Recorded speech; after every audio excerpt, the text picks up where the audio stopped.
ৰান্ধনি বিলনি হৈ যাব চাকৰি থাকিবই যেনেকে দৰমহা পায় তেনেকে দৰমহা পাব অহা কেবিনত দৰমহা আৰু বাঢ়িব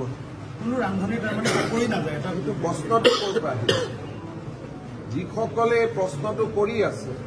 সেই কেইগৰাকীৰ চাকৰিটো চেছ কৰি দিব লাগিব বেলেগক ভয় খুওৱাৰ অপৰাধ কাৰণ মুখ্যমন্ত্ৰী হিচাপে মই সকলো মিটিঙতে কৈ আহিছো যে আগতে ৰান্ধিছিলে এতিয়া বিলাব কাৰো চাকৰি নাযায় চাকৰি দৰমহাটো বাঢ়িব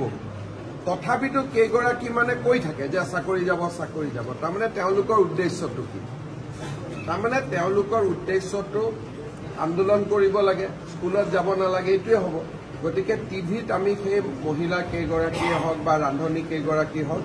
নামখিনি এতিয়া উলিয়াব দিছো আৰু শিক্ষা বিভাগক আমি নটিচ দিব কৈছো যে কি ভিত্তিত আপোনালোকে এনেকুৱা ষ্টেটমেণ্ট দি আছে মুখ্যমন্ত্ৰীয়ে মিটিঙে কৈ থকাৰ পিছতো যে কাৰো চাকৰি নাযায় বলঞ্চ দৰমহা বাঢ়িব গতিকে তেওঁলোকক আমি ভিত্তিখিনি সুধিম আৰু ভিত্তিখিনি যদি ক'ব নোৱাৰে সেই কেইগৰাকী ৰান্ধনিৰ হয়তো চাকৰি যাব